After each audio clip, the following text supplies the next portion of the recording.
Hello everybody, my name is my name is Bagels and welcome back to Snowbound Blood. Yeah. I may do this more often now because I've got 2 weeks off college. I've got 4 weeks left of it actually, it's crazy. Yeah, I might do a few more than I was planning to, because I do videos every Friday. Because that's when my siblings all go to my dad's and I don't. So, yeah.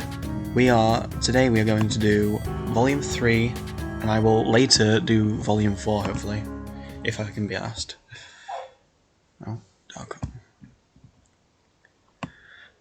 Volume 3 of Growth, Economic and Agricultural. And, well, hello. And here we have one of both mine and my brother's favourite characters. Another half-remembered dream. You are a sprawling machine, every piece of you grinding with effort, going too long without being maintained. Your gears scream and spark with a grating noise that, taken all at once, is an eternal melody, brilliant in its simplicity. You sing for the effort and the labour. You turn and turn, never done. Okay, a lot of the time in my last one, I kept reading really fast and then saying, I'll read slow, and didn't read slow, I just kept doing it, so I'm gonna try and read slower, as to not, you know what I mean. You wake before sunrise, as always. God, your head. You open your eyes and stare out from the Raccoon at your room, glowing with the dim pastel light of the stronghold that filters through your blinds. Your burgeoning headache protests at even that meagre intrusion of light, and you let out a gentle hiss in pain. The light! You've got to stop trying to match drinks with girls 10 sweeps younger than you, especially when both the girls and the drinks themselves might be actively trying to kill you. I know the feel. After enjoying the darkness for a few moments more, you drag yourself out of the coop. Relaxing as the slime inside may be, the antiseptic odour is threatening to make you sick.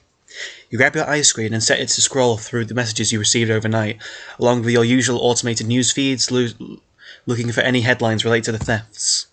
Attempted convenience store robbery ends in confusion when Perp slips on puddle of nacho cheese. Ramona Raquel's priceless necklace stolen at ball.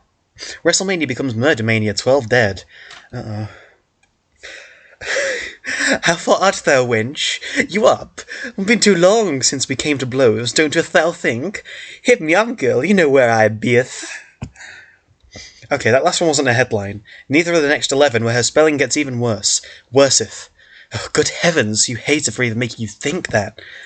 Oh, I wonder who that is. You button up your shirt and run a comb through your hair, not concerning yourself with a few grey strands. You've got a couple more leads to pursue. So we have bytcon Crypto and Husky, I think? Their name is Husky or Husk. I go Husky. Husky Maisie. bytcon. Be as quiet as a rat. Let's go.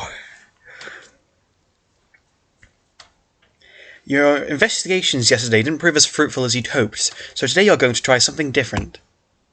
Sometimes arming yourself with facts or logic isn't enough. Sometimes you have to go with what your gut tells you. You stride along the lonely streets of Stronghold 21.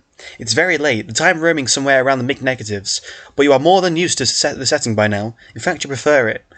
There is a sort of peace to be found in the dead glow of morning. The city performs its sinfonietta, I don't know what that means, as if by rote, all for an audience of one. Crosswalks spanning empty streets invite you with automated tones. Beep, beep, beep. At any other time, this street would be a flashing, multicoloured mess. Neon signs and LCD panels would all be fighting for your attention, peddling distraction after distraction. New fashions that will go from those are some words I don't know. For haute couture to discount racket a sweep. The McRib is back at the steamed ham joint on the corner. Jarl Balgroof is in smash. You have limited understanding of what that last one means. Music plays distantly from various vacant storefronts, pop hits and elevated jazz, all reverberating off the architecture into square waves of pleasantly echoing sound. Every stronghold is eerily similar. They're all carefully partitioned, and as sterilized as the multi-purpose slime solution that is used as the general cleaning aid by most of the... By most of the that doesn't... Wait, what? That sentence was a bit weird. That solution is also the same one your species uses to bathe in. It kind of burns when you use it for that purpose, at least at first. Easing into the pain, however, is simple as a matter of practice. Oh god. Don't even get me started with the way I go in fucking baths. You're sure there's a solid metaphor you could be making here, so pertaining to the stakes held in this kind of industry, perhaps. But you digress. Pardon me. It may just be that primordial sludge you drank doing the talking, but recently you find yourself with a recurring feeling of being trapped, stuck in an endless cycle of repetition. Like Rapiton. Not only recently, and not only as far as this case is concerned, but for your whole life. Starting after you spoke to Ripite, the two suspects you've interrogated thus far have led you nowhere in exactly the same way. Same actions, same motions, same shit on a different day. Pardon me. This will not be one of those days, you tell yourself. And yet the nagging feeling that it could amount to nothing but another blurry spot in the picture you're trying to piece together is something that makes your mouth press into a black-lipped scowl. A few of the Stronghold residents are still wandering around, those among them... Among what? Whose circadian rhythm is off-kilter, you presume. They're not paying close attention to your affairs, though. Seems to be outright avoiding you. Just like when you hunted for Siraj. Just like always, you had to take a risk. On a whim, you decided to make arrangements with someone not part of your initial roster of suspects. You hassled a poor receptionist in the main corporate building to that end. The man has always been too anxious to say no to your requests. Ow. A few point calls later, and you're scheduled to meet your mark after hours at one of his business establishments in order to properly discuss your investment options. Little does he know what this so-called investment entails. There's nothing for you to gain here except knowledge. Knowledge and a deep-seated sense of satisfaction whenever you're inevitably pin this scruffy player to the board. You may believe in being clear-cut with many of your choices, but every now and again a surprise can just be what you need in order to advance toward the next stage of the game. The game in question is called Life, and you're about to knock another piece right off the table. Recall, bytcon crypto. Yes, oh, this theme slaps. James Roach made this theme, actually. He made Tusky's theme, too. bytcon crypto. You've had your scouter sit on him for sweeps now, but you never have been able to catch him in the act of, well, anything. Not embezzlement, not fraud, not even good old indecent exposure. The slimy little rodent has always managed to give you the slip before you got the chance to inspect him for disease. I just remember some of these lines off by heart now. All perps eventually mould themselves into some kind of allegorical vermin in your, quite bland of all things considered, imagination. But there's really no need to be going on such inane tangents inside your own head. Who are you even explaining this to, yourself? The point is, he is the giant rat that makes all the rules in his field. There, plain and simple, you know exactly what type of man he is. He started young, a regular con man. For many, it's the ideal pursuit in these trying times. Everyone wants more than they already have, some even genuinely need it. bytcon doesn't strike you as the latter, though. Okay, Cecily. He quickly rose through the ranks of scammers and cheats, the cache of gullible fools succulent and ripe for his taking. From a start in television and show business, he moved on to business and did not rest until he had a vice-like grip on the ebb and flow of currency. Now the public bows to his every financial whim, and not even corporate regulation seems capable of keeping him in check anymore. Cypher Cash didn't hold anyone's interest until bytcon was involved, but in no time at all, he single-handedly expanded the market's relevance, from entirely worthless to an alarmingly massive phenomenon.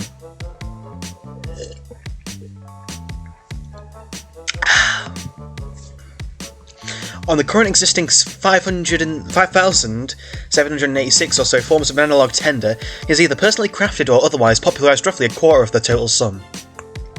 Whether or not all of those are still maintained is irrelevant. The bottom line is, the guy's fucking minted. And with such a striking amount of equity on full display, he may very well be the highest bidder on a certain missing piece of history. Bust in. Look at this place. Look at all these currencies. Baldcoin, Wrathcoin, Bitcoin, Moolah, Cola Coin, Spark Cash, Aurora Borealoops, Steam Cash,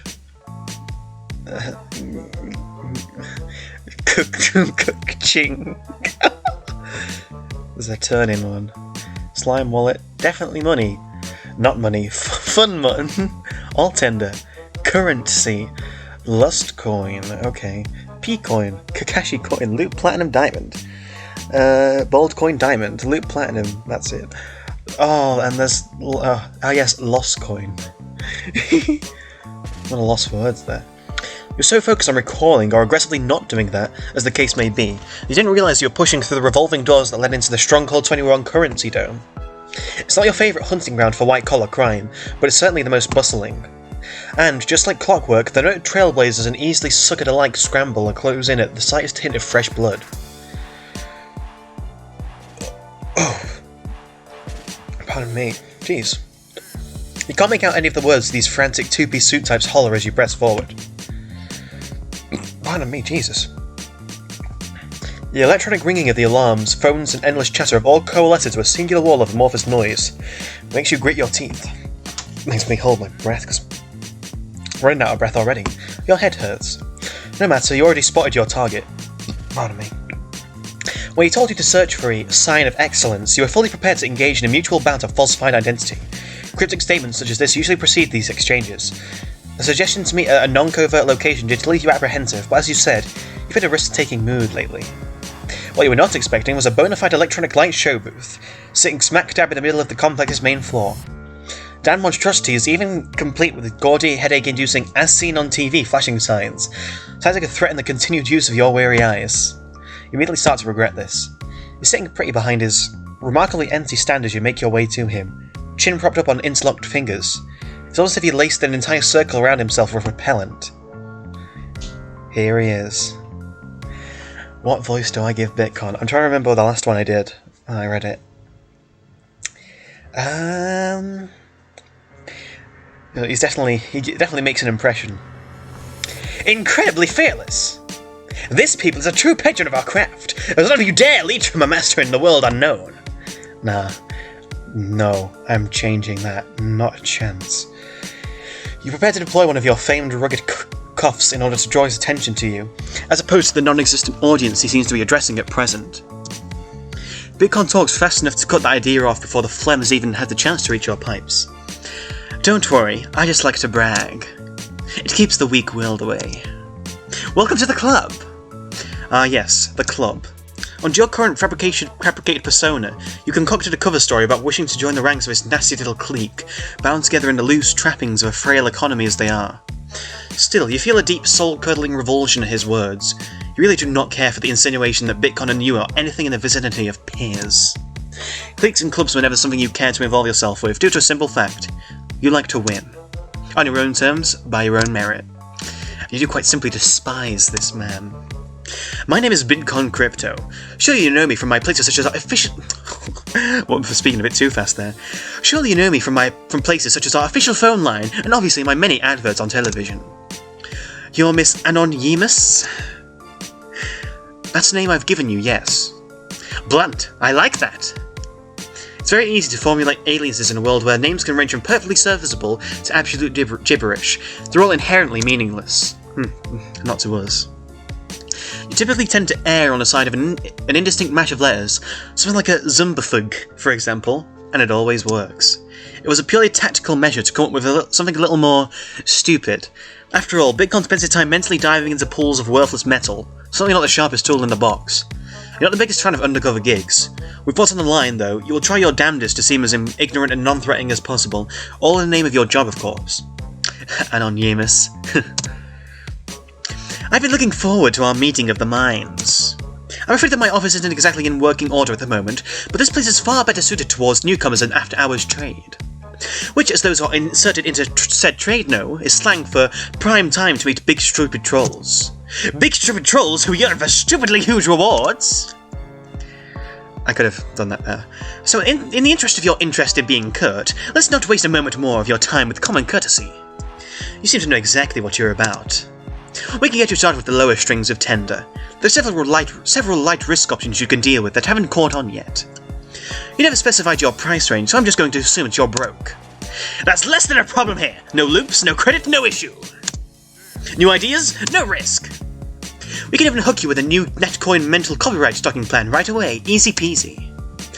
Well, this is going to be easier than expected. You have meticulously tap him out, slow dripping little pieces of information through an orderly conversation. Just stand here and talk to him. Each of your wielding your respective personal quirks as your non-diegetic progress bar slowly fills itself in. If you got anything from your first couple suspects, that's exactly what you'll be forced to do, for what will seem like an eternity that goes nowhere. You just have to prepare for the mental density that requires. You have absolutely no interest in dealing with this man for even a second longer than necessary. The reason you decided bytcon even ranked on your suspicion meter in the first place is that you're well aware of the seedy underbelly of these businesses usually breed. There's no shortage of those interested in sending this planet's marketplace so far into the black, it may as well be made of garbage. You can't just idly chat about these run-of-the-mill currencies. You'll be here all day. You have to go all in. You have to think like him. You have to try and go stupid. Oh, that won't be necessary. I have a much better idea of what I would like from this deal. And what would that be? Well, I'm not really clear on the specifics. That's much more your department. But if you were to ask me, I'm simply more of the belief that all bright lights cast a... Adding a dramatic pause for good measure. Shadow. bytcon makes a vain attempt to hide a pointed smirk. His eyes are darting across the room as if he's trying to keep tabs on every single person in the vicinity. You have him. Hook, line, and sinker. In the past, you've had to perform a fair number of mundane tasks for your job. Trawling through the bear market of Rabaton's unmitigated disaster of an internet landscape probably ranks as one of the easiest so far. Picking up the lingo the underground set tend to sling around as a natural consequence in your line of work, unexpected even. When you're constantly pulling stunts such as the trailing bomb threats and putting a stop to unjust attacks in mirthomaniac torture chambers, it's kind of difficult not to. Those types love to use codenames when they speak, a single word that shows what they're about. Hermit and noxious are two you can think of off the top of your shot-for-shot intellect. Interesting. Huh. Never realised that came up so early in this. They also don't like to speak in quirks, are very fond of their special codes. Shadow tends to broadly refer to all kinds of under-the-table services, including specific types of cryptocurrency. I wonder where NFTs are on there. At any rate, bytcon gets your picture and takes the bait. He's suddenly much more excited about you as a client. Actually, no, bytcon wouldn't do NFTs, because bytcon would care about the environment. Now that's direct service. This job never gets old. Agreed. Oh, there is absolutely a hidden place in the back. You know there is. You can't wait for him to say it. Please say that you have to follow him and slink right off it to... Hold that thought! Don't touch that dial! I will see to it that your needs are met. He casually flips his chair around from behind his gorgeous little booth and just starts kicking his foot against the floor. It doesn't seem rhythmic or like any kind of formal code, really. My needs are currently sitting at a very stagnant place. Just what exactly you're trying to accomplish here? Is my Cecily voice different? I think it might be. Oh god. Why, giving you just what you desire, of course! You want to see the dark side of this industry, don't you? A low garbled hiss sounds from below. Immediately bytcon stops his incessant tapping and tosses his chair to the side, beckoning you to forward with beady eyes and that pinpoint grin. This is the way down to it. Yes, he was speaking in very literal terms as he ducks down and disappears from view. To say that this was nowhere near what you had in mind would be a gross understatement. It doesn't make sense that a rat has its tunnels.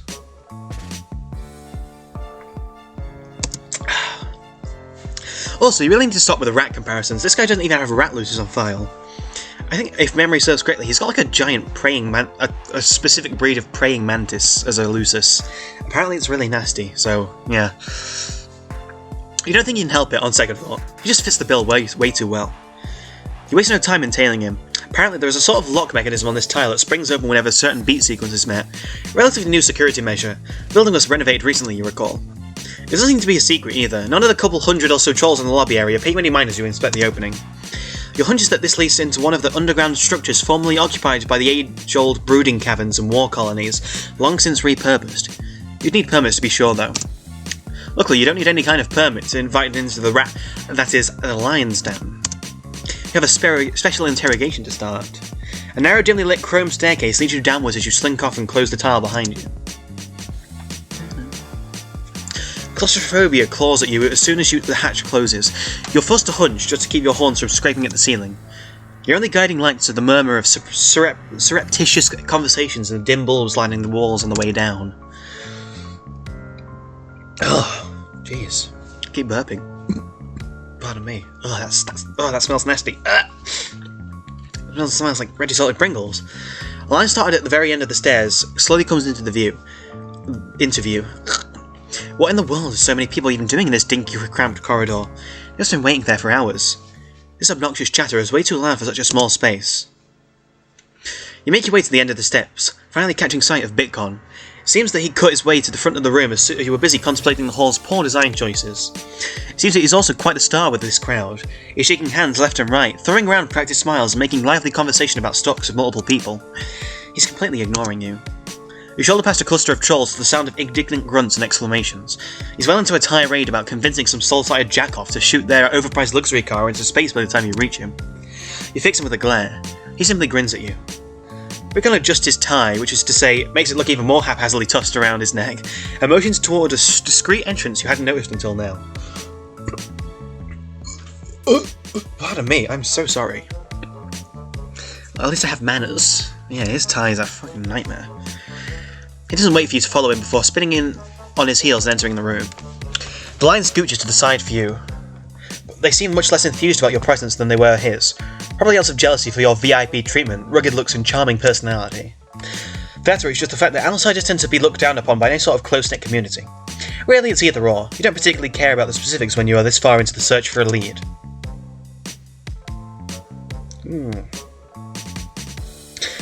The bunker you're... I recognise that sigil down there, the red one in the bottom right corner. Left corner, sorry. Who is that? It wouldn't be Sepros. No, it's not. I don't think it's Sepros. The bunker you're led into is much more your speed compared to the messy, frantic runabouts happening on the floor above or the crowds you left behind. A lukewarm and hazy atmosphere permeates the room, with every patron either paying you no mind at all or carefully watching your every move. You're better accustomed to this more miserable kind of company. It's an acquired taste, but you much prefer to dance on the floor like this, among the anonymous, the shifting and the light spotlight dodgers. There's something to be said about your customer service that I can't quite put my finger on. Now, let's not make the jump from blunt to hasty. I mingle. Every single person here has been my client at some point or another. I am very cool and popular. So cool and popular, in fact, I was able to snag a nice little private room just for the two of us. This way you'll be able to comfortably discuss what exactly you want from my services. Impressed? It's so very thoughtful of you to do exactly what your job requires. If I didn't know any better, I would even call you a gentleman. Oh no, I'm absolutely nothing of the sort. People familiar with the trade have a particular saying about the kind of man that I am. You repress your urge to root around in your pan for more rat-based metaphors. I can't say I know exactly what that would be. I'm very new to this. Is that so? Because as far as I can tell, you seem very old and very tired. So, why don't you follow along, cut the bullshit, and tell me all about what you actually think of me, Cecily? He once again moves too fast for you to come up with an answer, casually putting an arm around your shoulders and dragging you into a nearby dividend confessional. It's narrower than a stairwell with a higher ceiling and two built-in slabs against its side, its walls and seats. I don't know. You feel as though you have no room to breathe. Your own coat might as well be a noose tied around your neck. Bytcon, on the other hand, seems perfectly accustomed to it. In fact, he looks downright expectant. Well, if that's how he wants to play, then who are you to disappoint? You're prepared to start your usual questioning routine as you were well established to do by now. Go ahead and state your business, Miss Iopara. This thing is 100% soundproof, guaranteed. How do you know it was me? That's a really piss-poor question. You know that, right? Not the most formidable opener. What you should actually be asking is, how could I not know it was you? Is my voice for Bytcon changed as well? Oh god, it's already. Your intuition must be as bad as your fake names. From the outside looking in, you seem like nothing more than a dolt who's had one too many easy streaks. I thought you would buy it. Must you bring out that voice every single time you try to make a point? It's grating on television, it's grating through text, and it's grating coming out of your mouth right now. What can I say? I'm a big fan of my voice. I like to project! But to further expand on my previous point, let's talk a bit about one of my favourite subjects. Me! Surely you're more familiar than how this works, Cecily. I have people just as you have people. I have people just as you have people. Informants, assistants, the whole thousand expanses. I just so happen to have mine bundled into a single convenient little intern package. So, one person. Crichton, maybe? I don't know. Honestly, I had no idea what you wanted to do with me until this morning when I traced a call back to your headquarters. You had to be on my tail on account of all that old blood. Both ours and the one you're chasing after, of course. As mired as we are in the deliberate misinformation and fake news, it's still not too hard to read between the lines and find out what's really going on. I never want to know that any warped ancestral mumbo-jumbo the media tries to feed us, but it seems as though you're in need of someone to implicate at this point. And who better than yours truly? You know, with the way your reputation precedes you, it's no wonder you're not as famous as me, Cecily. I've thought that a lot recently. What I actually need is for this case to be solved, and I'm already sick of going to someone only to find they don't have any answers. I'm hardened, hungover, and hell-bent, so forgive me if I sound a bit short at the moment.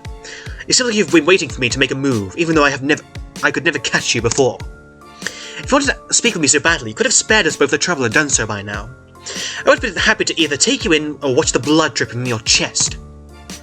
The song and dance number you've put me through was completely unnecessary. You're here now, though, and isn't that what matters? Besides, I do enjoy a healthy amount of showmanship, some glitz, some glamour, some pizzazz. But if an interrogation is what you want, Monsieur Para, I am an open market. Before we start it all up, however, you still have to riddle me this. What do people call me? You find yourself resigned. For once, you're forced to bend to someone else's will, brought down to their level quite literally. You made a mistake in underestimating an experienced hustler, a deal with no limits. Pardon me. A con artist who knows exactly how the system falls into place. A kind you're no stranger to tangoing with. A thief. Bingo. A thief of heart, you could say. Certain implications. I'm running out of breath already. I wanna die. You seem like you should have a deeper understanding of this case than you should. I don't think it would be a stretch to assume that a swindler of your caliber may have something to do with this theft. You don't say. Fascinating theory, Regulator. Consider getting a production company on the horn. If you need an agent, I once met quite the handsome gentleman in the mirror. Yeah, that's one of my favourite bytcon lines. Consider deploying a nasty burn involving his looks, but you already barely take you seriously enough without any half-baked flimsy insults thrown in the ring. Give you one good reason not to make you kiss your assets goodbye. I'll do you one better, as a matter of fact. Apply for one boon, get one free! Cocky bastard. Here's one made to order. Prove I did it! In this sphere, we take facts in spades! Do you have any evidence of my involvement? I would think you'd have plenty of time to practice since your last attempt. So I'm a thief. Big deal. This is a plus of them all around us, and we're getting the overstock savings. No shortage at all! I just happen to be the one you've had the most experience with thus far. That one stings for multiple reasons. He's right, regrettably. You haven't been doing a spectacular job at proving your point, so you hold your tongue, let him keep talking, bait him into more conversation until something spills. You may have his second point, and he better not be taking your silence as defeat. As for my next number, you're in my arena, personally tailored to my needs, wants, and desires. Consider the following. Two people have walked deep into the little neck of the blow-up foliage clump. Don't you think it would be a mite suspicious if only one of them were to walk out? Or, perish the thought, escorting the other out in handcuffs? Funny how he thinks he has any chance of being calmly escorted out in handcuffs, fully conscious. There are quite a number of eyewitnesses settling, and us currency enthusiasts are very observant. What made you think I'd simply stop my investigation and leave if you did turn out to be involved? Oh yes, let me be stationary target for you to catch at your leisure, now that we've got to know each other a little better. Same time and place tomorrow?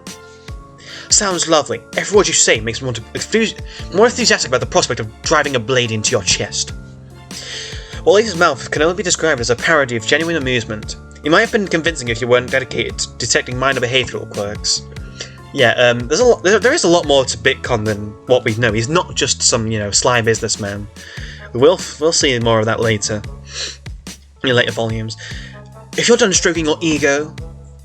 Absolutely not, but carry on, Regulator. Prove my guilt. I love bytcon so much.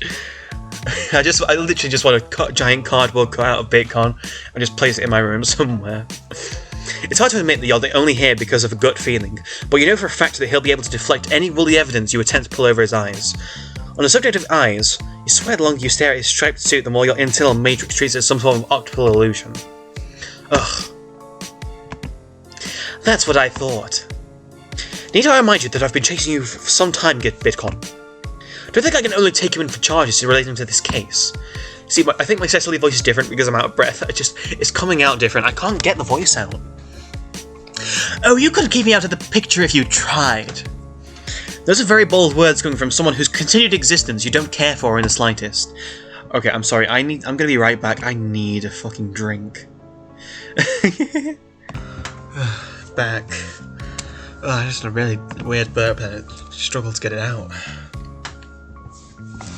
I'm dying to know what could possibly make you think that. I hold a very special place in the hearts of many. I'm this close to having a valuable autograph. There's no way he doesn't already. No way. So if my blood were to stain your hands on account of a mere gut instinct, if you were to kill a planet-wide hero simply because of his questionable involvement in a nebulous web of responsibility, financial stability drops like these prices. Shadow loops crash like clumsy avians, values skyrocket and plummet simultaneously. A power vacuum opens wide, and every loop-grabbing, moolah-twiddling entrepreneur with a half-baked plan and no charisma to speak of tries to fill the void. The people's hearts are broken. Cyber markets go stagnant. Miners slave away without purpose. He stands tall and proud throughout his spiel. Then, without warning, he rests a hand on his forehead and swoons hopelessly against your shoulder. Curtly under his sword frets to snag your coat. Cecily, think of the economy! I get it. You're very popular and the world has horrid taste in heroes. Now stop touching me, for I turn you into a skewered rodent. I physically can't do my other Cecily voice. I don't know why.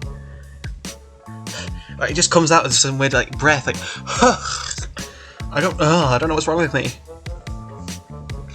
Bytcon springs away from you like a drunken slinky, clearly lost in his own amusement. Unfortunately, he's made a point. You're only here because he's a fixture on your list of permanent suspects. If you can't draw an immediate connection between him and this case at the moment, you'll need to bait him into spilling something a bit more illegal. Catch him in a rat trap. Thank you. You'll be here for as little time as possible because your overbearing cologne is threatening to nullify your sense of smell. Obviously I'm sad. No. Feel another one coming. Question use of shadow currency. For the purpose of preserving the illusion of choice without interfering with this non-linear sequence of events, let's say you're an ambiguous amount of time into this. Pardon me again. Jeez. Maybe it's all those Pringles I ate earlier. I don't know. Oh, I'm sorry, I'm dying. You're such an amount of time into this that his grating voice is making you regret ever picking up that disgusting mixture from Siraj. Your headache is beyond dissatisfied with today. You just want to get him talking, but how? I take it you'd refrain from giving me an actual answer if I could condescendingly ask why you're so passionate about an analog tender in the first place. I'd fain hurt feelings, yes, and then keep my lips sealed. But you know what I'd take very kindly to? Praise so sweet and born is unsickening! Oh, for crying out loud. I have no interest at all in trying to appeal to you. Oh, and here I was ready to be all buttered up. I might even let something slip in my euphoria-induced celebration. He's fishing for compliments. You cannot believe this man is fishing for compliments. You've got he's ridiculously vain at this point, but this is just... Oh, here goes. Yeah. Well, there's really nobody better than to ask than the rising star of the business world, I guess. An individual who is just so much more knowledgeable than me in all matters economic. So please, Mr. Crypto, answer me this. Why do you have such a fascination with this chaotic cryptocurrency catastrophe? It's hard not to be a fan of your alliteration. I'll tell you everything. It all started with a reduplicated marvel. Growing from the role of humble virtual handshaking conman to the popular television extraordinaire on screens everywhere. And into the unstoppable professional right in front of you. You know the name like you know your own mind. I get the feeling I just wasted several undeserved compliments. But wait, there's more! Your ears are in fucking turmoil right now. Do us both a favour and make it snappy then. Perhaps use an inside voice if you're feeling benevolent. I don't need to share my life story with you, you know. I have an autobiography for sale. Pre-order now before they fly off the shelves! I'm gonna give that turn-in fellow a run for my money. Mark these words. We're done talking about shadow currency now? You happy with plugging yourself and moving on? Of course not. He exudes the aura of one of those ridiculous and greasy monorail supervisors, which applies even as he's taking a seat. He'd probably kick his feet up if he could. I think the Zero did a picture of him in his booth like that. It was good art. He did this because he's taking advantage of you declining to recline by using your own seat as his footrest. Tell me, Cecily, do you ever wish things would just stay the same? Boring, stagnant, forever trapped in mundanity and tediosity? This feels like a trick question, and I'll refrain from answering.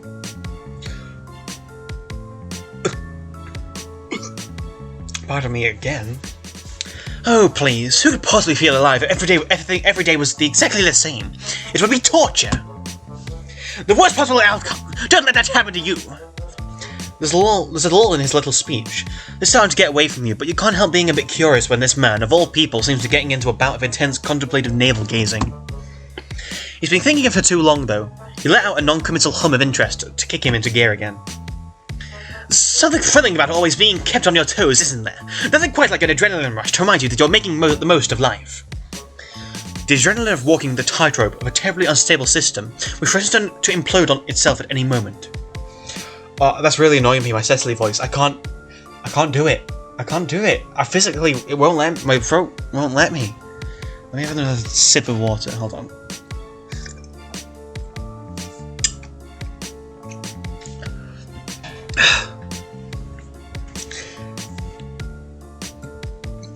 Pardon me. As much as you're pouring your soul into making that a sarcastic question, you'd be a hypocrite if you said you weren't one for constant brushes with death. You do not further examine the thought that the two of you might have something in common. And winning, of course! Glorious, triumphant victory! You'd be a fool not to love winning. Yes, I've dabbled in the concept. How does this tie into shadow currency? Because with shadow currency, I know how to win. For example, Wrathcoin is up! With my keen knowledge of the system, I would advise you either find a middle ground coin to ensure you don't crash and burn when buying big, or just go for the cheapest option available. Might I suggest to you, Lustcoin? It's been lying dormant! That just means it's well overdue for a comeback in a big way! I'm sure you'll see. Or actually, no, you probably won't. It's not for you. Forget I said anything. You briefly consider feeling insulted, but decide against it in the end. You simply slump further down in your seat. It's because I'm talking too much, that's why I keep burping. Pardon me again. There's like a big one coming, right, trying to come up, but it won't. Maybe I should throw up. Maybe that'll help. Oh, no. You really do not care about these obscure internet shenanigans all that much. You're positive you're just going to get more of a chasm full of it down the line anyway. We're done with this topic. Next. Potential bribe. It doesn't take a criminally overdeveloped ThinkPad to come up to the conclusion that bytcon seems to like money. Hell, he'd probably change his name to Moni if he could. He may be sitting at the top of this slice of the underworld, but everybody bleeds. Whenever a wound threatens to leak loop, so you suspect he smells it from a long distance, just like the rest of the ankle biters. I'm sure you're familiar with the prices of the stolen goods I'm trying to track down. There must be a market of customers willing to pay a pretty ring for that kind of inventory. Collectors, megalomaniacal scientists, perhaps even cultists. I don't suppose you would be in the know about the precise amount of dough it would take to get your hands dirty with ancient artifacts. Okay, that's a bit better. He looks more and more engaged every time you slide an additional synonym for coinage across the metaphorical table. Oh, I have no doubts at all regarding the value of our little glass bottle filled with limey life juice. It's funny how such a small item could have such a large impact, In truth, it can only be considered small if you refuse to look at the big picture. Chaos everywhere! Confide your experts with their trusty evaluation today! What would your evaluation be? In an expected turn of events, bytcon insists on making a show of things, a theme that many professions of your kind tend to run with. He pointedly clears his throat, like I'm trying to do now. Maybe that'll help me burp, I don't know. Like he's about to announce the winner of a brand new vehicle. You don't bother getting your hopes about that one, though. You got me a new car. Such a rare and mystical relic of the past. Come on.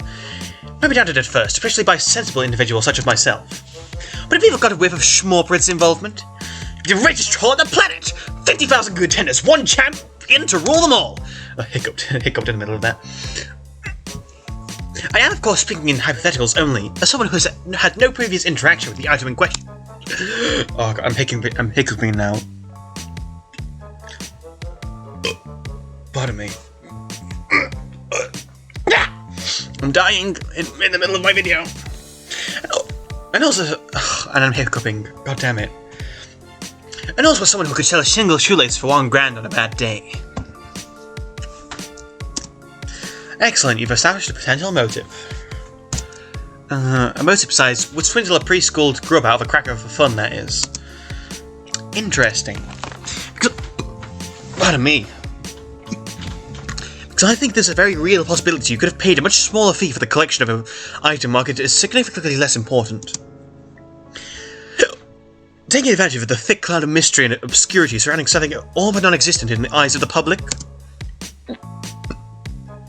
He says it before you can. Seems like a classic bytcon move, doesn't it? It's sickening how he wears the accusation with pride. Not sorry to disappoint, but that's a little too ambitious. There's no way I'd be able to hide the value of such a hard seller. How so? Corporate certified stamp of approval! A genuine article of history! It's transported in a heavily fortified truck right in the middle of a conspicuously bland tundra turf. No grunt worth its minerals would break in and out of there without realizing its importance. Try again.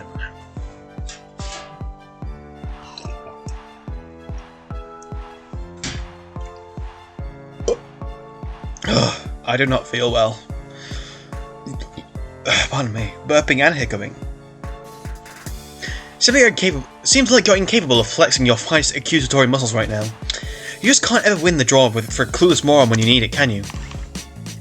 I wouldn't put it past a few lower-rung members of corporate to be swayed by a potential bribe. Low in contrast to people like Sestra, of course, but still high enough to know about something that's caused this much of a dreadful stir. Oh, this is annoying me. Never in a million sweeps would you believe that corporate slogan truly applies to every last individual listed in its records. There's obviously a weak link somewhere if information was leaked. There is without question some schmuck up by the big top who's not doing their job properly. Not a terribly difficult conclusion to come to. But if I knew who they were, I would have been able to take so much more, so much early on. Hypothetically speaking, of course. He's going to tack that last part on, so as not to implicate himself too strongly. The end result is equivalent to trying to make a dumpster more palatable by throwing a single bottle of perfume inside. Do tell me if you happen to find out who the Blabbermouth is. Likewise. Really? That's it? Yeah. The scowl plastered across your face intensifies by several degrees.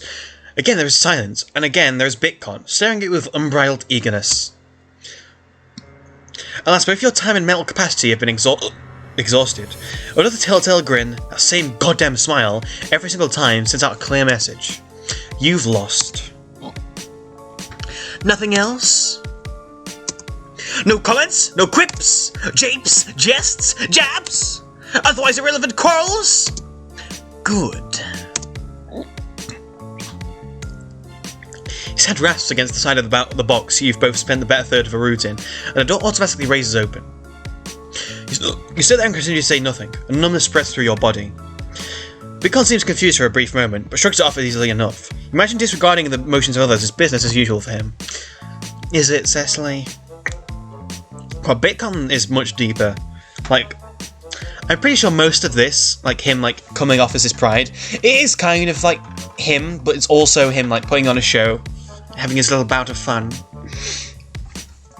And, we'll find out more about bytcon later. Info for the bytcon misunderstanders out there. You wish you could claim that he'd fall into your trap, rat trap, that you'd plotted for him to lower his guard around you, which is never something one should do if one enjoys the continued state of being alive. I need more drink.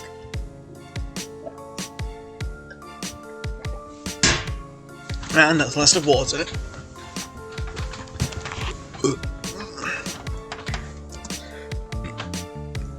As it stands, you're just a very good improviser.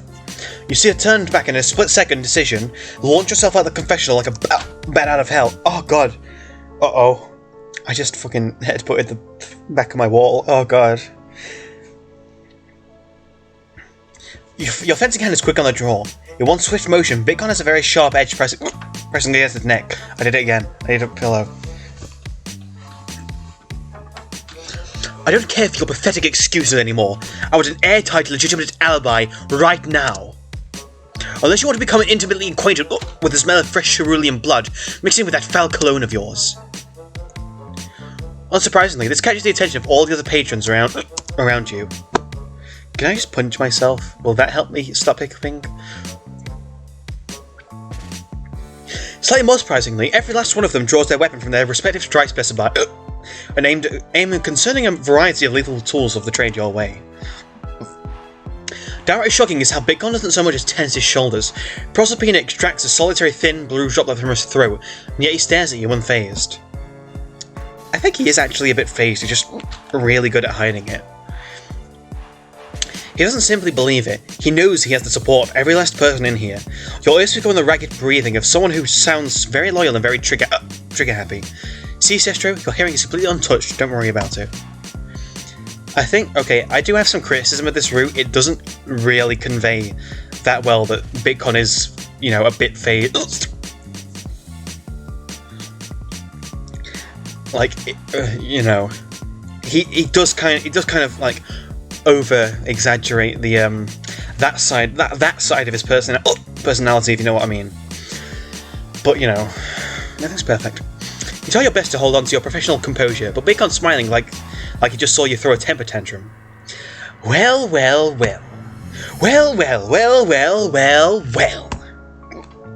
Looks like you really are down on your luck. Remarkable. You don't take kindly to him talking down to you, like you're even more of an amusing science experiment your species already is. When you press your blade hard against his skin, you hear several guns cock. Now, everyone, calm down. Yes, that means you too, Greedy. Dappers, take care of them, would you? Please, my hiccups I once had hiccups like an entire day. It was fucking hell.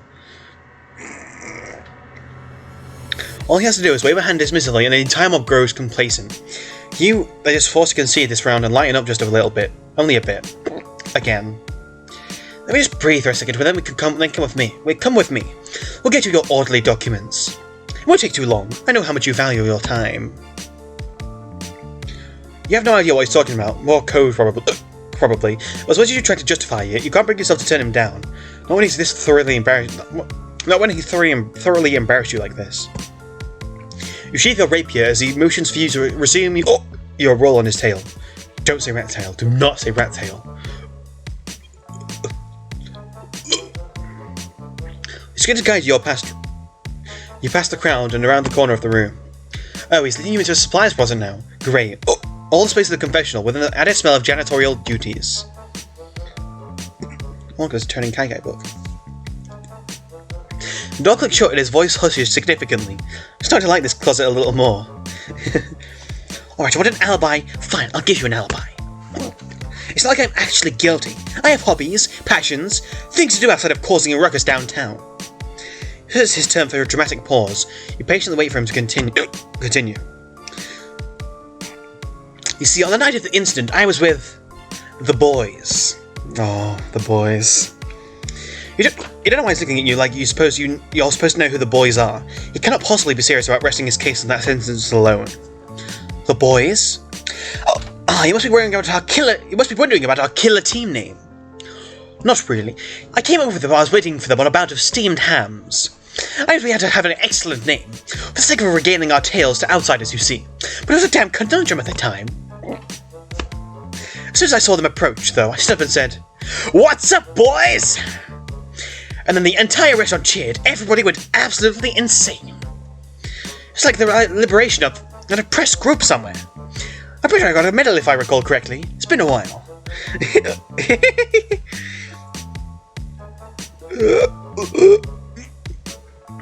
I don't think swallowing it is helping. You fall into stunned silence. Seems you've finally succeeded in feeling insulted. Help me.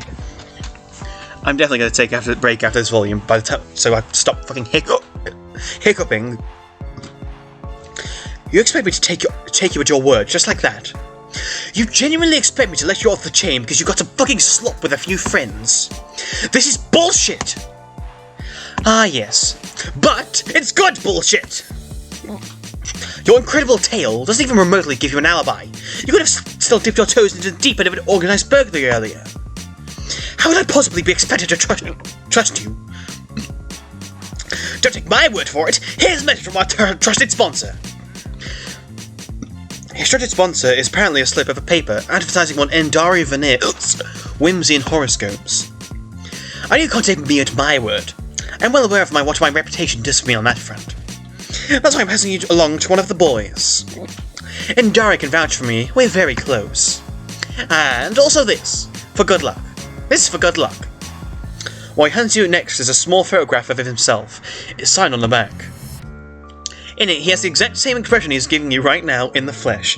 It also perfectly matches his expression when he's on television, or any marketing you've ever seen with him in, now that you think about it. And why exactly am I taking this? If not for good luck, then consider it an invitation for me to find me again. If I'm wrong, I'm sure you can come back and finish the job easily. Results guaranteed! Fine. There's something appealing about the concept of shaking this man's hand. Leveling the playing field between you two makes you sick to your stomach. Oh god. But you have no choice but other than to trust him for now. The fact that he's willing to put himself on the line proves that he's at least trying to earn your trust as well. I'll be seeing you very soon if you're wrong. Tell your people to keep an eye out. Pleasure doing business with you, Cecily. I'm deeply sorry this didn't go as you planned. But we have a saying in business when that happens. It's just business? No. Better luck next time, chump!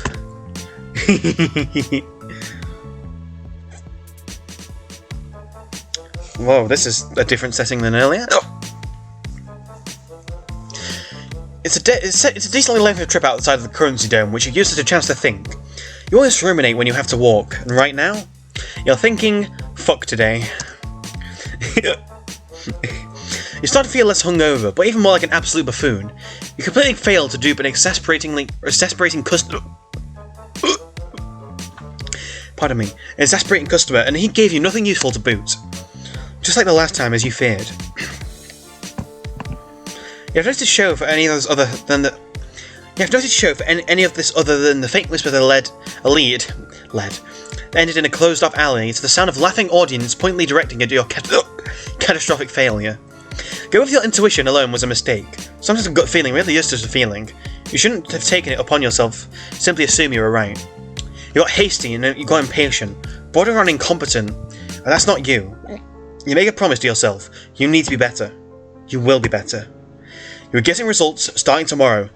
Even if it's just confirming or denying the involvement of a rat, once and for all. No more screw-ups, no more dead ends. Breaking, let's go bring sexy back with exponential trade volume growth. Oh god, you can't not love BitCon. And that's the end of BitCon's route. Not the end of Volume 3, on the other hand. And next we have Husky Maisie. I'll skip through this.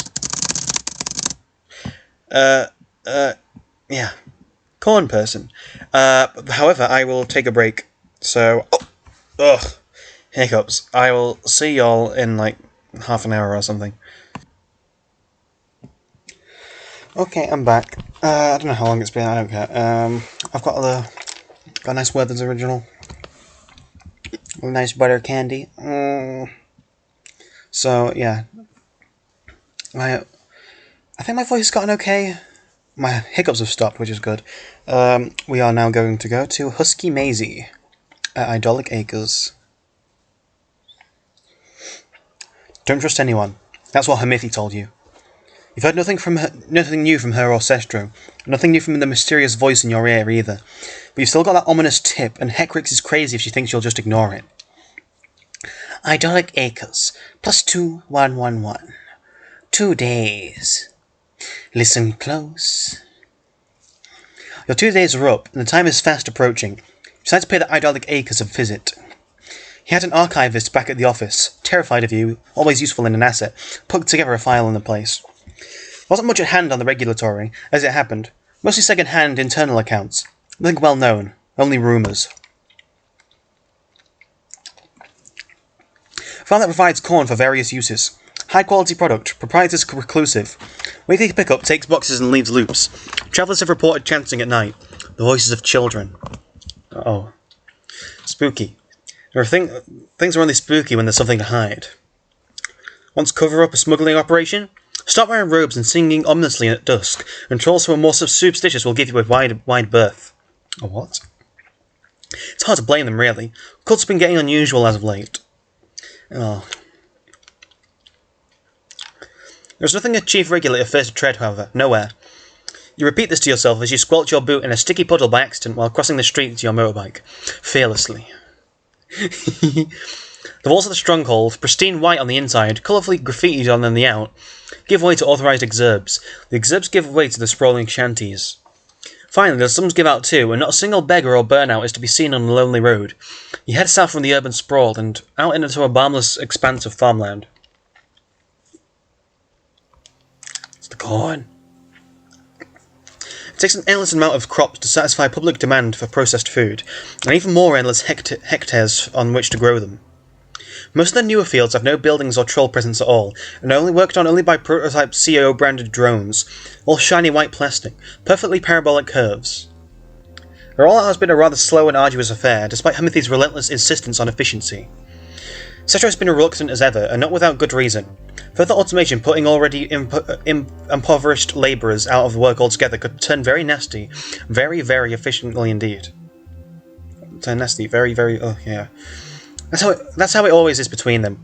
One ruthless, one guilty. One scathing, one mournful.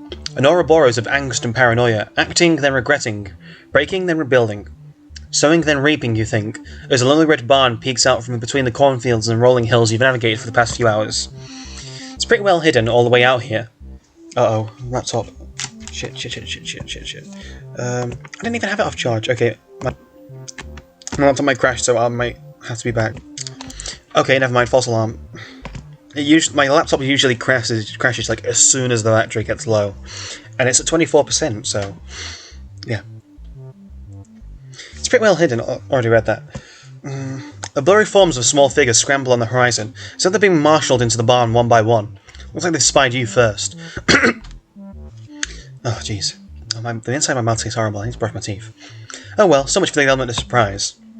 Check that your pistol is loaded and adjust both of your swords, scabbards against your hip, and tall fields of corn can still cover your approach. Damn, look at that background. As you draw near to the barn, something catches your eye at the corner. Just briefly, you turn to see what it could be, but there's no sign of anything around. Just hectare upon vaguely creepy hectares of corn waving idly in front of you. The wind rushes through with a rasping, whistling sound. It was probably nothing. You pull your gaze out from between the cornstalks and continue on forward towards the entrance to the barn. As you quickly close the remaining distance, you see the door open. Your sword hand instinctively moves to hang just shy on Proserpina's hilt. It's a reflex, one that you've honed through many long sweeps of intense, anticipatory gestures. Countless hours of practice. You don't mind saying it, that sword hand hover is your pride and joy. Whoever or whatever comes out through the doorway, you're more than ready for it. Hello. A small child stands before you. Don't get your sword out on them, Cecily. Pickaxe in hand, they bar the entranceway with both arms stretched as wide as they can go, which is admittedly not very far. They can't be altered in about 5 or 6 sweeps at most. Husky uses they them, by the way. Me and my brother made that mistake. Suffice it to say that you were not ready for this. Hello. You don't know how to talk to kids. The young troll just stares at you. Do not be alarmed, child. I am here to see the proprietor of this establishment. Is there perhaps an adult on the premises I could speak with? Yikes, you really don't know how to talk to kids, apparently. Now they're positively glaring at you like you asked an unspeakably stupid question. You have your hand back away from your sword, realising it might not be helping matters. May have jumped the gun on that one. Speaking of guns, the one in your holster begins to feel very heavy all of a sudden. You can't help but remember another day like this one a lifetime ago. Recall your first assignment. Hello. You had just been relocated to Stronghold 21. I do believe this is pre-transition, Cecily. Tell because they're all shave. 2 sweeps of training in an external regulatory facility saw you emerge top of your class, and now inside the walls you were at the bottom again.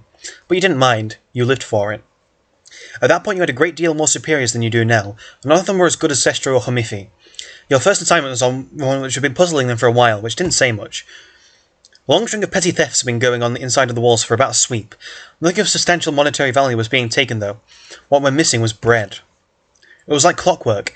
Every week another bakery got burgled, and nobody knew how it happened. The perps were perfect, leaving no trace behind. You say perps because at the time, the regulator was convinced there was a skilled team of bandits responsible. No way something so airtight was the work of one troll, according to the higher-ups. But like you said, they weren't the brightest bunch. It didn't take you long to work out the truth. There's no clock that ticks quite so unceasingly as hunger. This wasn't the work of a coordinated team, just someone who desperately needed to eat. You saw the pieces moving in a pattern, and made your own move accordingly. It wasn't hard to predict where they go next. All you had to do was wait. Oh. They were small, fast, and alone. A single pawn racing desperately for cover. Maybe if you'd been anyone else, they would have managed it. As it was, the pursuit was over before it started. You'd taken precautions. Damn, see, calm down, Cecily.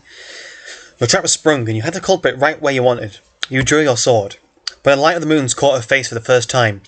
She was just a child, thin, weather-beaten, and starving. Oh. See, Cecily is like... Cecily's a really good person. She's just... We'll learn more. She's just got a lot of very flawed ideals, but, you know... This is a tragedy, and she's the tragic hero. Why is it a tragedy? Oh, well, you know how these kind of stories end. In the 12 sweeps since you were first handed a blade, you never hurt a kid. Said you made her a promise. She'd never go hungry again. You struck your deal and headed back to the regulatory. There's always more paperwork to be done, even back in those days. Sit down in your brand new office chair, crack open the code file, and turn the radio on. Fiddle with the tuning knob for a few minutes, trying and failing to find a station. Wait. This isn't right. I don't listen to the radio. I don't remember doing that at all. Oh, I get why. Yet the memory is still going. Static coming from the speakers is getting louder and louder. You can't stop the memory from happening, though. You're certain this isn't even a memory anymore. It feels too alive. What the hell is happening? You don't know what the hell is happening. Dark black at the back of your eyelids looks menacingly to you now, like it's about to reach forward and swallow you whole. You can't escape it, you can't do anything. The static builds to a deafening roar. Say one thing you can think to do. Oh. You open your eyes. Oh. You are now standing in a little ways from the barn. Turned around to face the corn still rippling and crackling in the wind. You don't remember moving. That thought terrifies you a little bit. For some reason you can't help but peer deeper into the fields, your eyes getting lost in the hundreds of little gaps and voids between the stalks. When you opened your eyes, the static from the spooky radio blended seamlessly into the gently ebbing sound of leaves enchanted by a breeze. The noise beckons you forward wordlessly. Come closer. Feel yourself shift as if to take a step. Stop! The sound of a voice snaps out of whatever unsettling reverie you were in process of slipping into. You look and see the kid from before blocking your entry into cornfield. What voice do I give Husky? I gave them a weird voice last time. But I don't really know what.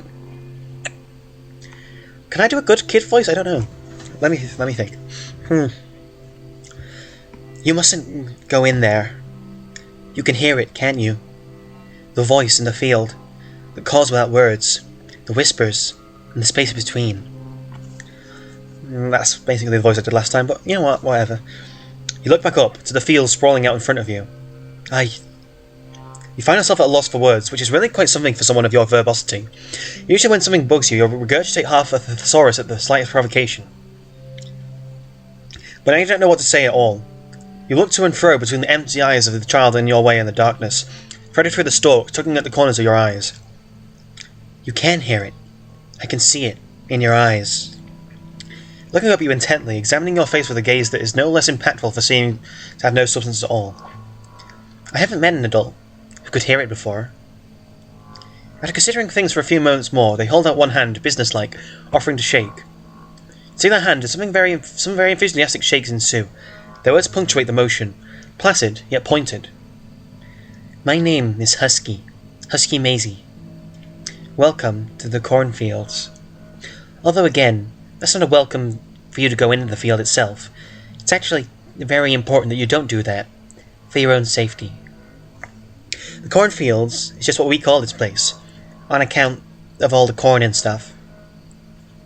They just back over to the barn with a thumb. We should head inside. It's dangerous to stay out here, for some like you, and everyone else is waiting. I need to let them know that everything is alright. You asked before if there was a grown-up in charge here. Well, I suppose that would be me. Two of you are still in the middle of this handshake, arms moving in big sweeps up and down. The small fingers are barely managing to wrap around the very ends of your own. It's kind of adorable. It's nice to meet you, Husky. My name is Cecily Iopara, as I believe I said before. I am here on business.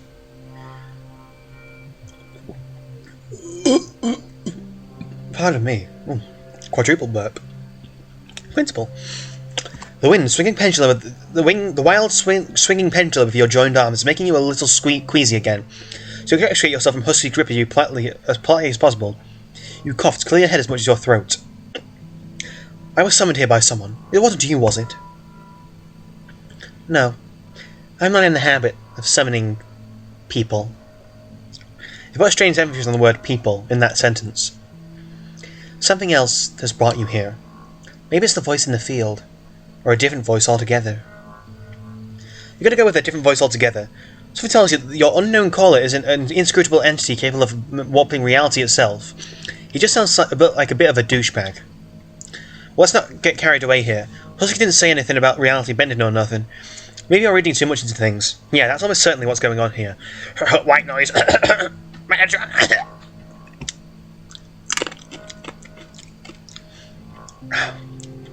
Sorry, you're just crunching the rest of this butter candy. And I have messages on Discord. Oh, that's rare for me. No one talks to me. This place is messing with your head. It's not feel creeped out about what's going on or anything, though. There's no way that a chief regulator fears to tread, right? You seem a little scared for an adult. Well, that is to say, there is nowhere that a chief regulator fears to tread. Absolutely unbelievable. Unwavering in the face of death? Painfully easy. Maintaining a stoic facade while staring down a horde of cutthroat vagrants? Oh god, the hiccups are back. Pants-shittingly simple. But showing a brave face in front of a spooky child who might be in communion with an inscrutable cosmic entity hiding in a cornfield in the middle of nowhere? That's apparently your limit. Oh no, the hiccups are back. Fuck!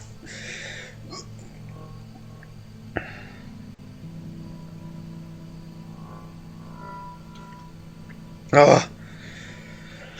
Oh no, it's... Oh. Well, we know what the description is going to be. The shame is unbearable. Even worse, I can smell Pringles from earlier this day. Ugh.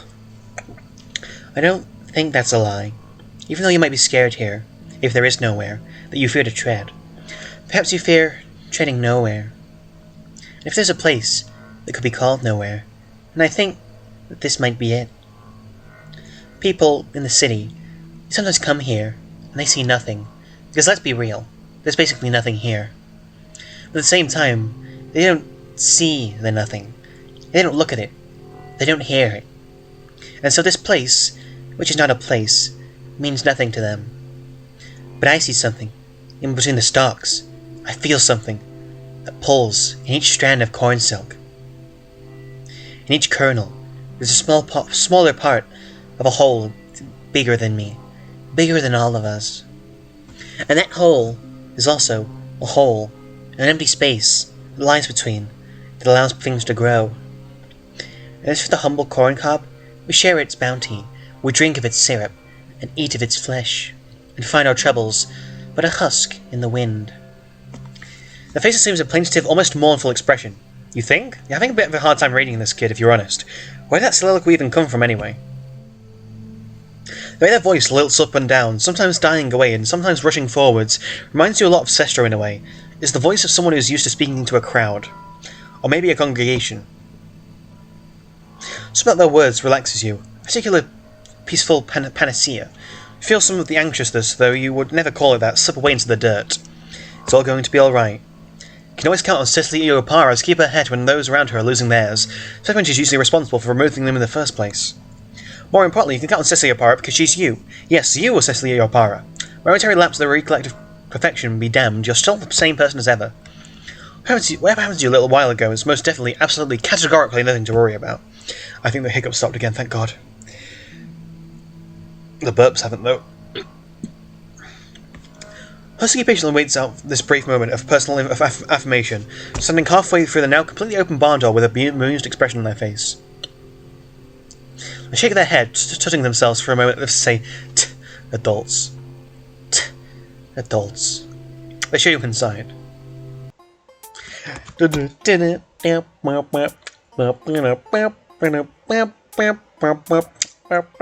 this is another James wrote track. This showing what is something while James wrote. I don't know. Inside the barn, things are pretty homely. You wouldn't say domestic per se, since it's looked after by a gang of youngsters, but it's obviously a pretty well-loved place. It's home to them. Oh yeah, something I forgot. For music tech, I did a composition. It comes with a video, so I tried to upload it to YouTube, and the audio fucking didn't work, so that's annoying me. Hey, I make music too, did you know that? No, you didn't, because no one knows anything about me.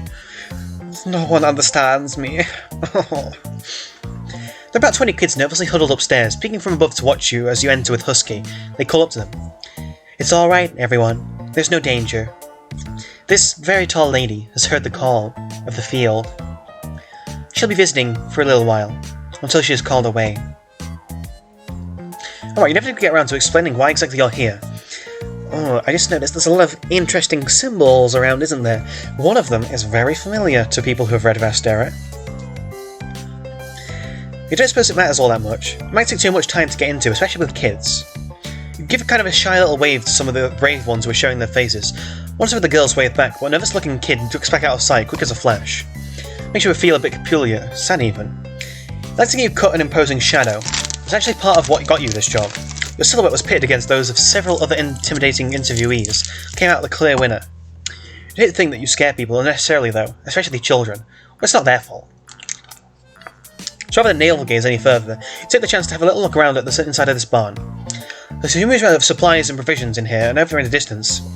Is that an armory you spy over there? Damn. You mean Don. Excuse your language. Most of all, you see eyes. Lots of eyes in varying sizes and shades of colour. The one thing they all have in common is a single pupil, uncannily oblong. It's a symbol of one of Repeton's principal deities. She goes by many names. The All-Mother, the Fountainhead, that spooky goat thing. Most just know her as Caparia. The eyes have been hung above the doorways and windows, as well as strung between the rafters. One of the kids even has it embroidered on a shirt. Maybe it's their sigil. It's like she's watching over this fragile haven that they've dug out for themselves here. Maybe you can live by her example and keep an eye on these youngsters, while you wait for whatever nonsense your prank caller has in store. Oh, wasn't expecting this thing to show up here. However, it probably just means there's some vague tangential clue buried around this barn that's relevant to your mission. Maybe you should try talking to Husky some more. You're loath to poke your nose where it doesn't belong, but then again, where doesn't it belong? That's a rhetorical question, thank goodness. Stash of supplies. You eye the large stash of supplies stacked up against one wall. There's all sorts of stuff here, food mostly, but also beverages, bolts of multicoloured cloth, and some first aid provisions too. Pretty much everything you could need to run a self-sustaining operation outside the stronghold. Okay, I'm definitely not going to do all the info later. Yeah, not a chance. I'll do it tomorrow, probably. I have a very substantial larder over there. How do you keep it stocked? It's like you have anywhere out here that sells anything. This is a supermarket hiding out in this cornfield as well. Uh-oh. A lot of this is like stronghold stuff too. There's no way any of you are walking all that way. Please tell me none of you are walking all that way. Husky cocks their head slightly. None of us are walking all that way. That's right. It would be odd for a group of people who've turned away from corporate to come crawling back to them. We do what we can for others, and receive our dues in return. We give only corn, and the corn gives to us. Well, there's no denying it. That sounds like some straight-up mystical bullshit if you ever heard it. The corn gives to us? Do you think that they just find these things out here in the fields or something? Oh no. I mean, we trade for this stuff. What kind of cult do you take us for?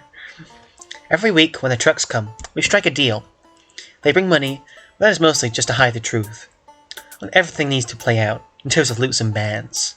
It may surprise you to know that there are some who simply give and receive material things. Wait, could this be saying what you think they're saying? Exchanging goods without having some kind of corporate intermediary currency to facilitate the transfer of value? What kind of occult mysticism are you dealing with here? This is really what you're getting pent up about right now. The precise economic situation of these corn kids. You've got loop-sized lumps stuck in your craw. Your mind is reeling. Hang on, let's not blow our lids over the concept of bartering here. Remember suddenly that this is what this is called, bartering. Having a word for it calms your financiering frenzy a little. It gets your mind back through the sweeps to your re-education in the regulatory. The history of Repton is hazy to most, and for good reason. Not all of it's public knowledge. One of the perks being higher up is knowing that things the average troll doesn't. That's also one of the main drawbacks. Anyway, one of the big think-pan-boggling reveals buried in all that junk was the fact that corporate systems of loops, bands, and rings was actually a fairly recent invention. Before it came into enforcement, especially pre-Renaissance, a lot of trolls just swapped things rather than appealing to proxy. The simplicity of it was overwhelming. Sorry, got my butter candy. Oh, I just can't help that buttery goodness. Oh. Even recalling it threatens to blow your pan all over again. All those sleeps later. This shit is why. This is why you hate thinking about the economy. Oh. Listening to the involuntary grimace is a judgment of their illicit behaviour. Not participating in corporate financial institutions is heavily frowned upon after all. Please don't take our way of life to be a threat. I explained this to the people from before. Once it wouldn't take our corn. I think sometimes the adults need to understand that caring so much about what a bunch of kids do, in private, is kind of weird. We don't intend to dismantle, only to grow something different, in the space allotted to us. We don't have the answers, but there are any. We just want to exist. To provide, for ourselves, and live as we choose. And live as we choose. And the money doesn't provide for us, like it does you. It's not like we can eat it. It makes nice jewellery, though. They turn their head slightly, looking towards the loft. A young girl who was spying on you from above quickly scurries out of sight. Oh, yeah. She appears to be wearing 2 loops as earrings. Husky blushes just a bit. That's a novel and ingenious way of using them. I can't say go for that kind of accessorization myself. I'd have expected you to adorn yourselves with something a little more in keeping with your established theme. Here I was, thinking we made everything out of corn. Okay, just because corn is basically my life, it has many magical and wonderful properties I can't even begin to explain to someone who doesn't appreciate them, doesn't mean that literally everything we do has to revolve around corn. That would be a really boring and one-dimensional take of my character, actually. The All-Mother's eyes. I just when I came in, but you have quite a lot of religious iconography about the place, don't you? You gestured to the various eyes dotted about the barn. I didn't expect to see quite such a strong following all the way out here. The All-Mother's influence spreads far. Husker looks around at each eye, meeting their gazes one by one. It's not like her influence spreads. Not really. Would you say the air spreads far? Maybe you would. I don't know. You say very silly things, and you say them very seriously. That one wins them a smirk. While it hasn't happened in a duel before, you still know when you're beaten in a clash of wits. Cutting trolls is your strong suit. Cutting remarks, less so. You just got totally roasted by this kid in monotone, deadpan fashion. You seem to know it too, because they actually reach over and get a high five from one of their friends. It hurts, but you endure. She is, in all things, because they all spring from her. She is the soil, and our hands do her work when we sow. But they do his work when we reap. You don't say his name, but you know to whom they're referring. He's less well understood, even if less widely talked about within Caparia herself. The Naught Father, the Abyss, Gaion. Or is it Gaion? I don't know. You know what, Austin? Screw you for making a character with 5 vowels in a row in their name. His name. Why would you do that, Austin? Well, no, I think in their stream, Austin pronounced it as Gaion. I think that's how you say it. So that's not the last time I'll be saying his name. I don't think most trolls realise the need for balance. It sounds familiar. You're a follower of the All-Mother, so mythological concepts aren't entirely alien to you. Balance, poise, and even hand. These are all things someone like you can appreciate. Husky pauses. They walk up to an especially large eye drawn on the wall in chalk. An obligation to die. I return your gift. When we all die, when we must. The All-Mother is generous, not stupid, and we need her. Out here, her eyes watch. They count us. A tally of labouring hands. We work, so they judge us, as deserving. In the meantime, we await the Saviour. Pardon me. Jesus. Oh, of course, you were wondering where the kind of kooky vibe you were getting came from. This must be it. Some Caparia sects are a little out there as far as doctrine goes. The weirdest ones tend to focus on the strange story of a saviour. Some guy destined to save your society from inevitable ruin. If you ask you, that's a load of cornball nonsense. One boy being the saving grace of an entire culture? I'd be the first in line to say that it sounds like unreal kinds of bogus, theologically speaking, downright naive even. You've never met a man who could do anything of the kind. Keep quiet with the blasphemy though. You've been accepted into the home of this kid cult by their good graces, and you'd hate to make them mad. Some of these trolls look like they've actually killed before. Sorry. I can't help but the butter. So to affect something you hope resembles genuine interest. Oh yes, of course, the saviour. How long was it to his coming, I wonder? Once in your lifetime, it appears you might have been a little too genuine. Husky's face purposely lights up. Their eyes usually dim and shaded. Now sparkle with something wide and fierce. Yes, the saviour. So you've heard of him. I knew it, I knew that there was something about you. This must be the reason. His holy doctrine called you here, as it did us, because you knew. He is coming. The saints out there fear him, as the All-Mother loves him. Oh. The stronghold has scorned him, and we, his followers. They sow seeds of doubt. But we know that is true. Really poking off at this point, shifting from sermonic drawl into full-blown proclamatory spiel. I think it's a good crowd around, getting a bit caught up in the excitement. We hear his name in the popping of kernels, when we microwave them for a movie snack. His presence in the wind, the creaking of the weather vane. His blood tubes are filled with syrup, the very stuff of life itself. And when we chug our bottles of special red elixir, we draw closer to his divine image. Oh wow. Code red. He is a holy vessel of the corn, a boon bestowed by the mother. He is a hero. He will find us, and he will be our deliverance.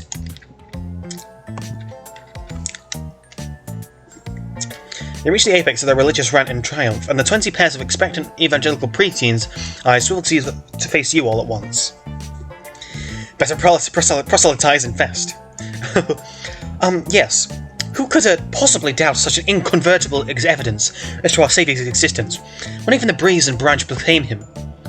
Let all naysayers take heed of his most definitely imminent arrival. Now this is much more like it. You're a bit lost for words earlier, but now you're back on top, logarithmic form. Sissio Para is back in business and in characteristically polysyllabical style. Avaunt, you who cast aspersions under the unpleasant remarks at feet of our great, though momentarily absent Redeemer, whose name escapes me for the moment. Who are you kidding? This is a disaster. You can't proclaim for shit. An intersectional politics is harder than it looks. You silently plead with an all-mother for inspiration. But it is of no consequence. We the faithful shall remain as a bounteous harvest, while all else can cast away the great husking yet to come. Here goes nothing. Checkmate, atheists. The kids just straight up fucking lose it. We're talking whooping, cheering, high fives and low fives all around. As a crowd surfs at one point, a feral boy runs up to you excitedly and makes a noise that sounds like or something.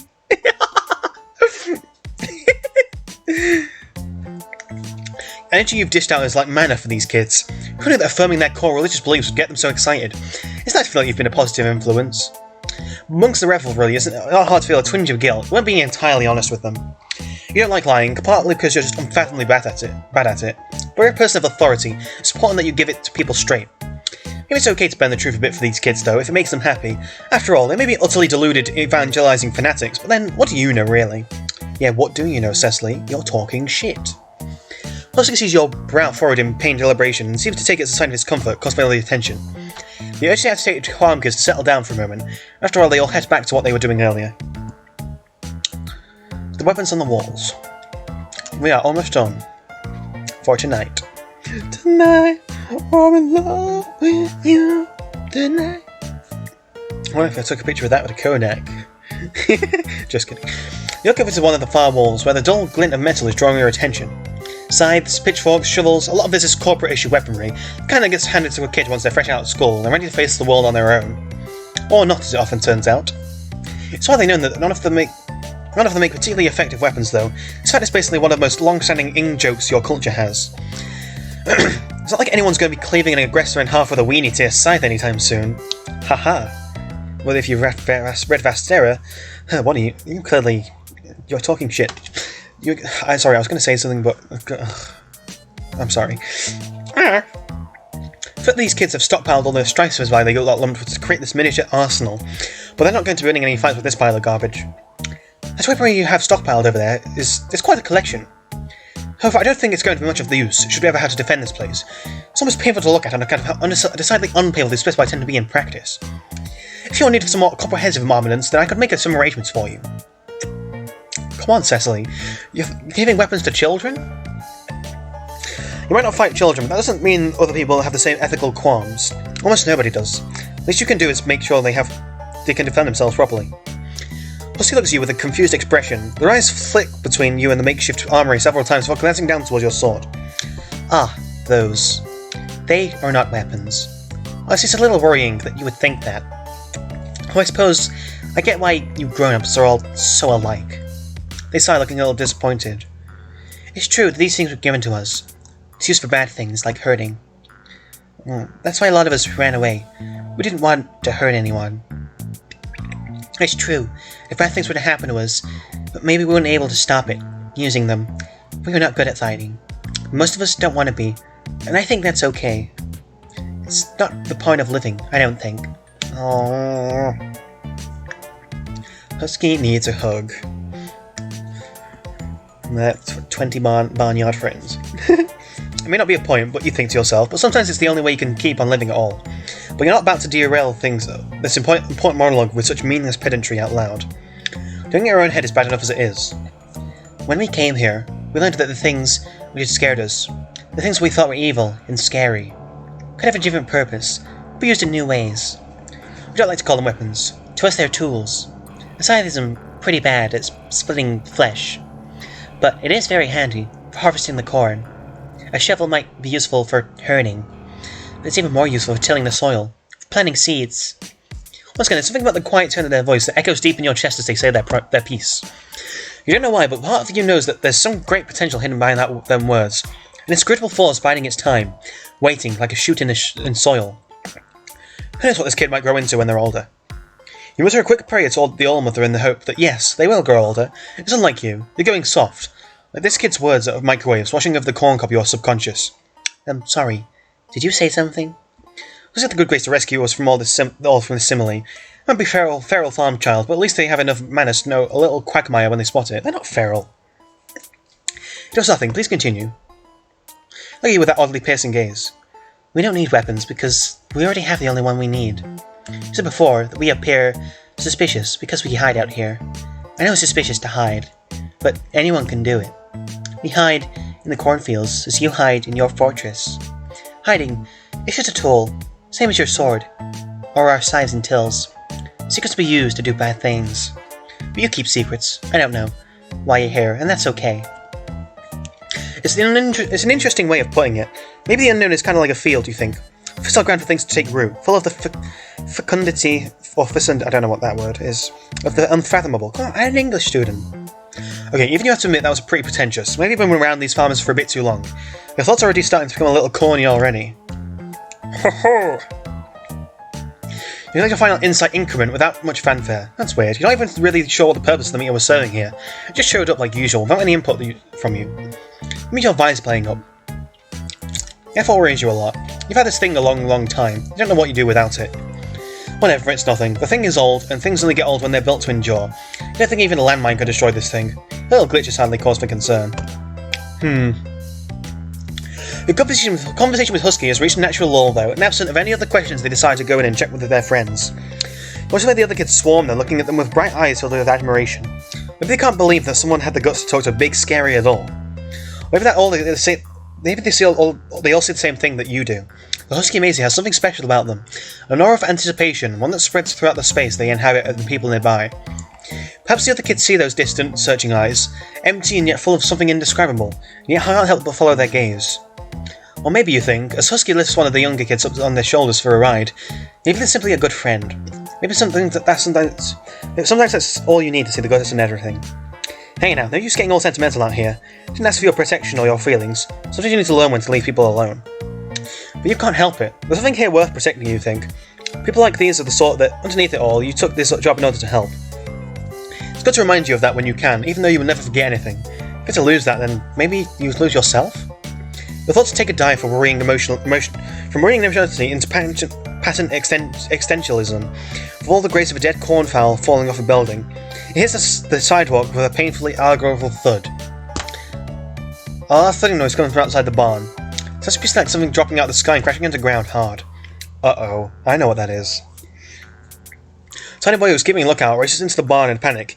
He also went dropping out of the sky and crashing into the ground hard before screwing up the ladder.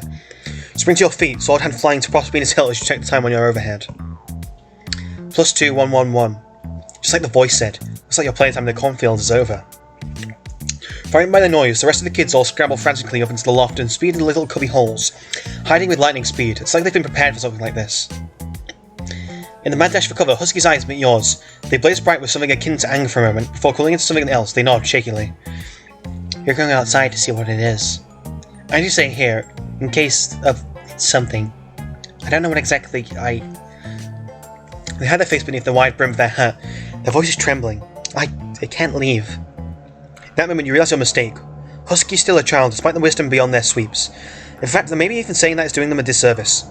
How the distance from your own childhood is making you read more into what they say than there really is. It's kind of cliche, actually, having a child be the most insightful one around. It's a lot of pressure to put on someone so small. Crash down to meet their eyes. It's alright. I will take care of it. There's no shame in staying behind to ensure the safety of others. Let the risk fall upon those better equipped to deal with danger. Just Proserpina in one sharp practice. By better equipped I mean artillery. I don't know if you noticed, but I have a fucking sword. Cecily, you just swore in front of the child? Oh my god. I looked at you with an odd expression before you realised your mistake. Shit. I've been doing so well not swearing in front of these kids. Now that word will spread throughout the cornfields like a plague, a curse by name and by nature. You've brought this pestilence upon their way of life. The youthful innocence is no more. Once they were wind, the corn and devoted prayer, now there should be echo the muffled sounds of dozens of children, exchanging bad words with each other in foul-mouthed furtive whispers. You did this to them. Okay, please pretend you didn't hear that. I know what fuck is, dingus. I've been online. Oh my god. With that horrific revelation, they flash you a cheeky smile and scamper up a ladder to join their friends. You can't help it. Something stirs deep within your lukewarm, teal-tinted blood pusher. You swear in this moment to protect this child with your life. Here you go. You exit the barn cautiously, sword in hand. It's deathly quiet out here now. The wind which had been rustling through the fields and giving to the air a persistent crackling hum has died down completely. It's unnerving, like the sound of a clock stopping. You notice it because it's not there. Pardon me. Oh, that one came out of nowhere. You grip your sword tighter and inch your way around the back of the building, to where the loud crash came from. You round the corner, slowly holding your breath. Round up the barn is wet and muddy from a recent downpour. Soggy earth has mixed together with bits of straw and dry grass, forming an unpleasantly rustic kind of sludge. Bits of it are caked all over the wall of the building, thrown up by a sudden impact. Incendiary the blast into a large black box. For a distance, it takes a few minutes to realise what it is you're looking at. It's a violin case. I still don't know the significance of this, why it's a violin case exactly. Maybe our little caller likes to play violin. Or maybe something else, but I don't know. Yet. You glance all around to make sure that nobody is hiding nearby. You even look up at the sky for some stupid reason, as though they might be spying on you from up there. There's not a soul in sight. Make your way over to the castle, the castle? Where? What? Where? What castle? Over to the case, bending down and pulling it out of the mud plunged into. It's very light, too light even. If there's only an instrument inside this thing, it probably isn't there anymore. It's just as well, since it wouldn't have survived the drop.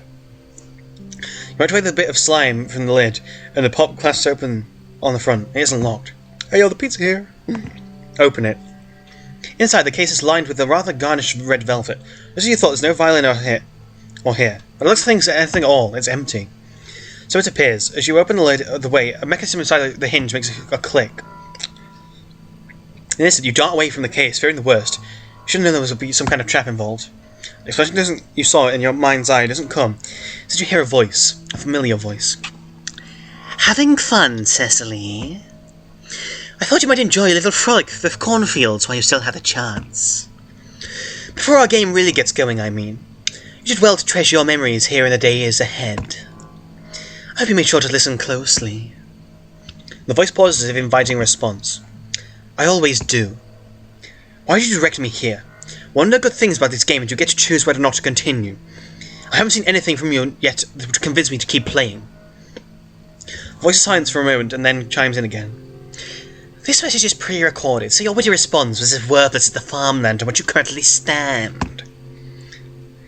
There's nobody to hear you but countless deaf, mindless ears. And that's just the children running about the place. Oh wait, what did you say about these kids? Your kids? Their worthless idolatry means nothing in the grand scheme of things. Surely you must understand this. Their faith is but the chaff, cast away by a zephyr breeze, an insignificant speck in Repeton's long history. This haven is nothing more than a blemish.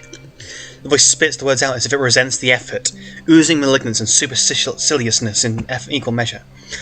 All of which is to say that I find it pretty fucking pointless. What is there to build here that will not eventually crumble? Okay, Kefka. What seed can be planted that will not wither and perish?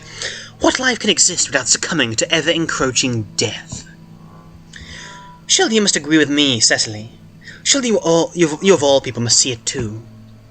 The rot that pervades this planet, the people who crawl on its surface like a virulent scourge.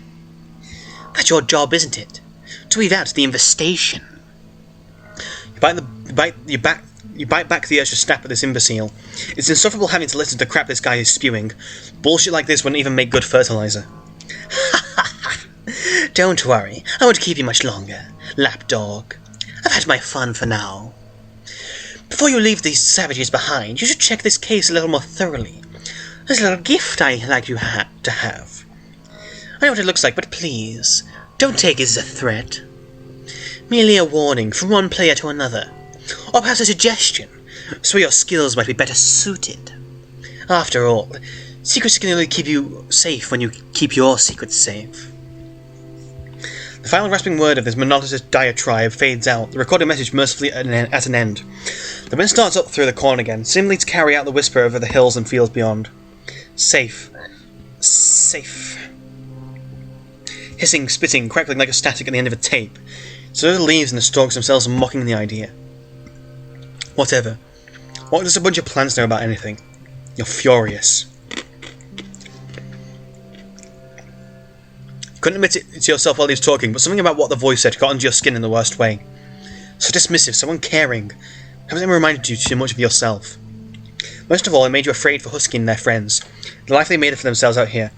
Hearing someone dismiss it all as worthless brought home to you how fragile it really is. It's people like them that you most want to protect from people like this voice. For people like you.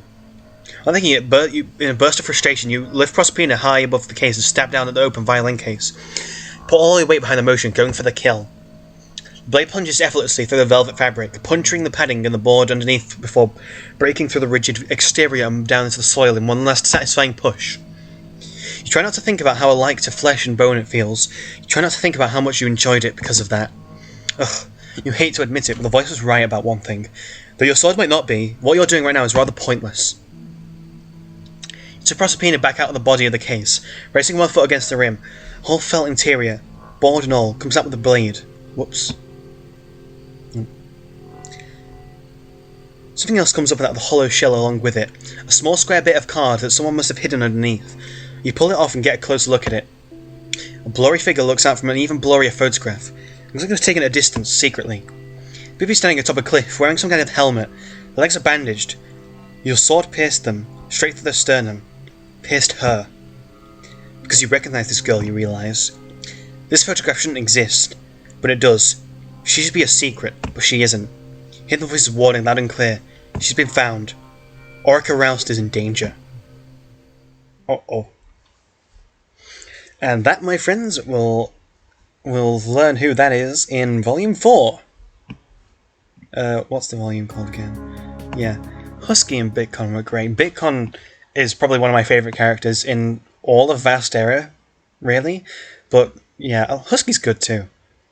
Volume 4, Stagecraft and Survival, which I probably do tomorrow.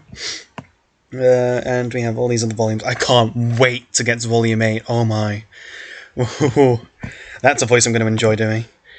Anyway, yep, that was Snowbound Blood, A Vast Era Story, Volume 3.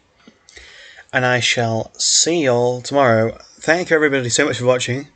And I'll see you... Oh, I forgot what he said. Never mind. Yeah, thanks for watching. Bye-bye.